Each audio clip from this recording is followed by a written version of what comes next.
welcome in Romania again at George Enescu International Festival, and it's always an honor to have you here and see you conducting in these wonderful concerts. I've started a few months ago this project with George Enescu Festival called the Podcasts of George Enescu Festival and Romanian National TV, and I've got inspired from the TED Talks, where people come on stage and share their experience to the audience. So I want to have a short conversation with you regarding your life as an artist. What is a conductor? For the people that are going in the hall and just see on the stage you being with the orchestra.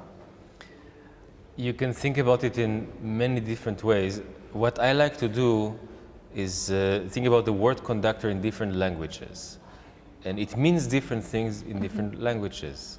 In German, Dirigent, of course in English, conductor, chef d'orchestre. When I hear chef d'orchestre in French, I think about food immediately. Yes.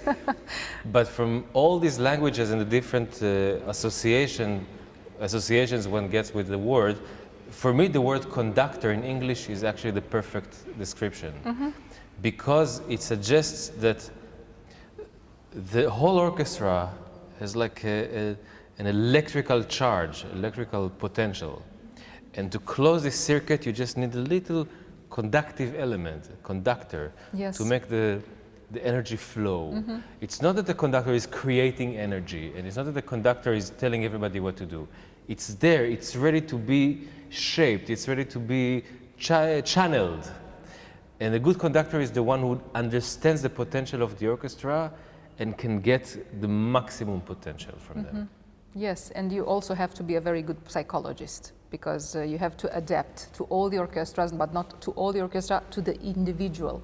It's very easy when you try to put yourself in their shoes. And it helps. In my case, I played many times in my past in an orchestra. In fact, with my orchestra, with the Eisler Philharmonic Orchestra, also many times as a pianist and as a double bass player. And this helps a lot to understand from the inside what it feels like to make music with other people, what it feels like to follow a conductor, etc. These are psychological elements that are really crucial to understand. Yes, and you also have to be the leader. How do you do that? Because it's somehow a tough job, because you go to different orchestras and different cultures. And how do you manage to adapt to them? Well, first of all, I like mostly to conduct, let's say, my orchestras, not just the orchestras in which I'm a chief conductor, but also places, for example, in Vienna, I've been a principal guest conductor with the Vienna Symphony. There are a few of these orchestras that I feel like a friend of the orchestra.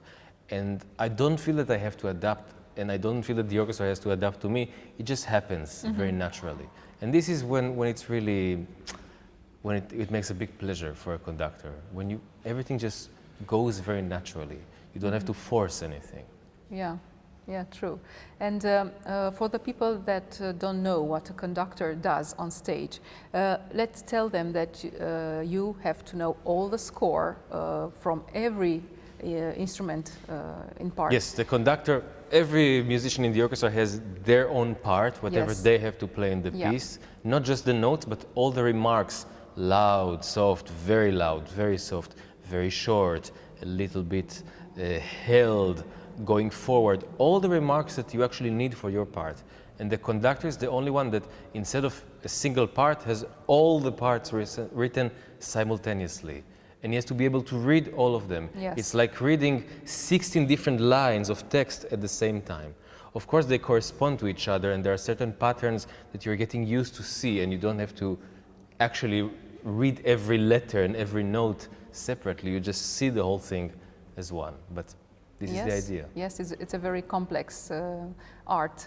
And also it's very interesting because violinists or pianists have their own instrument to express their feelings.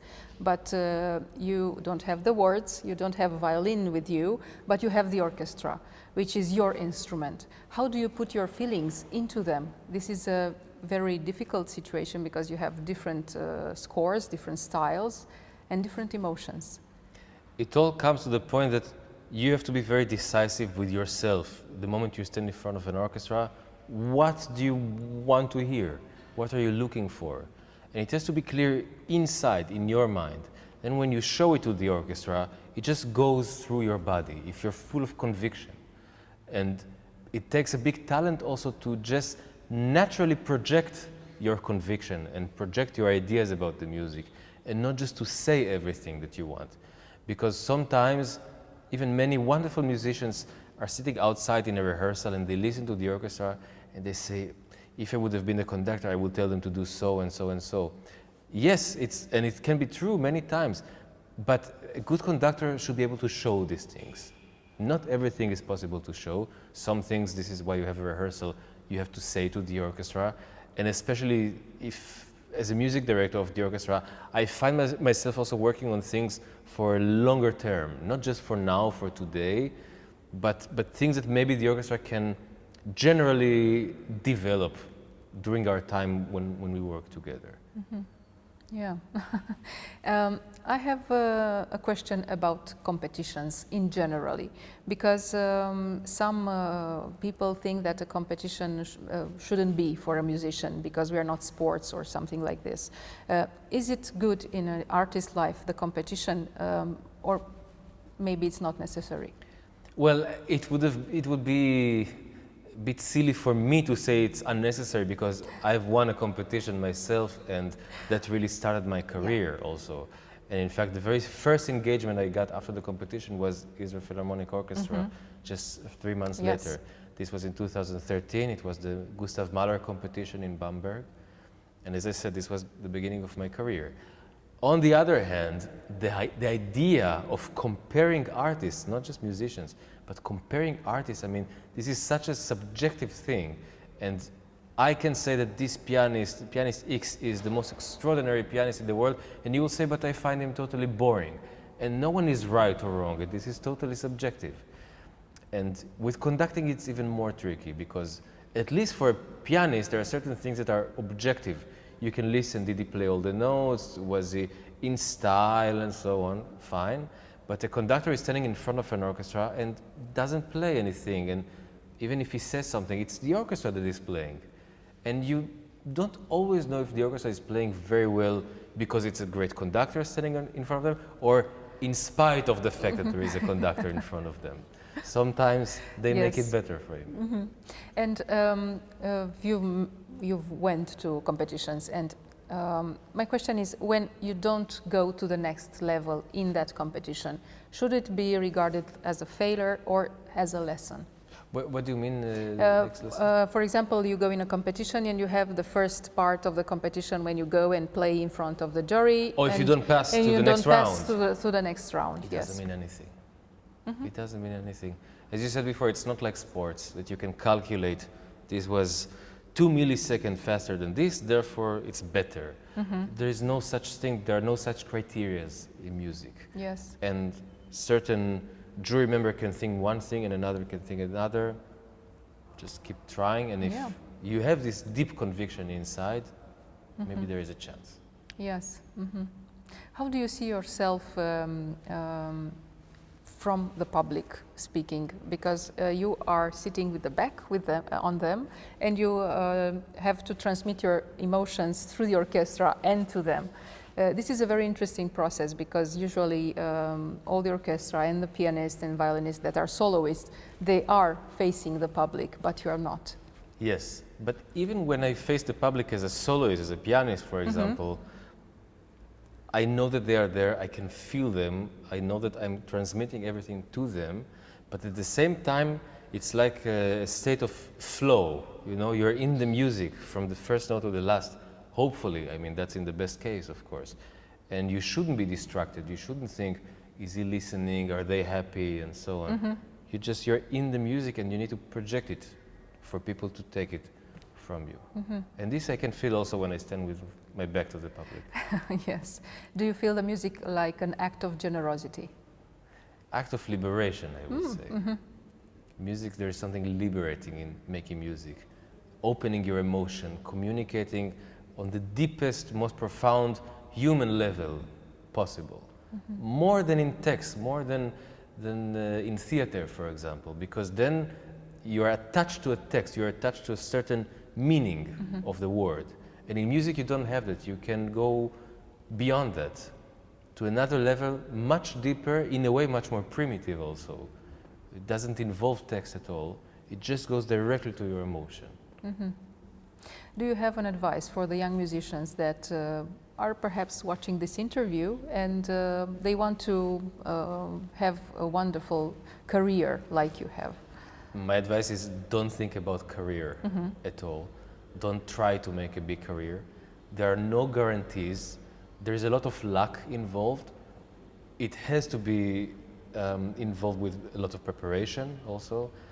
For a conductor, it's absolutely necessary to know the score as well as you can. I would say as well as the composer knows the score. Maybe as an interpreter, you cannot be aware of everything that made the composer to come to certain choices or the things that inspired them.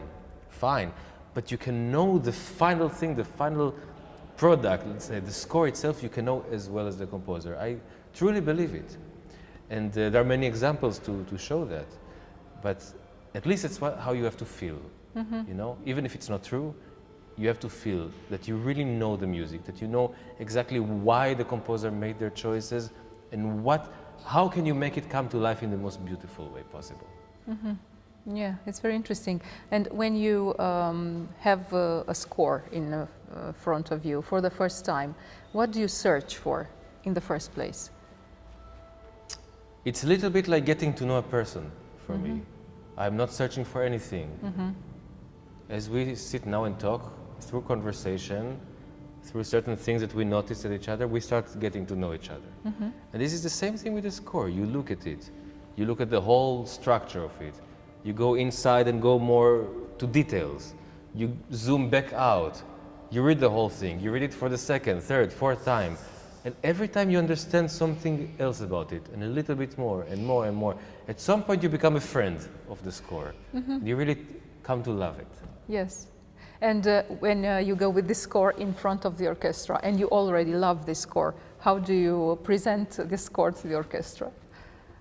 I have it in my mind, the back of my mind, how I think the music should go. The orchestra plays, and then there is a constant comparison in the rehearsal between what I actually hear from the orchestra and what I have in my mind. And sometimes it's just perfect, sometimes it's not what I have imagined, and sometimes it's better than what I've imagined. And if it's better than what I've imagined, then I learn something. And then the next time I will do it, I already know a little bit more. It's interesting that you said that you learn. So it's also a learning process when you constantly are in front of the orchestra. Life. Yes. Okay. Thank you very much. Thank you.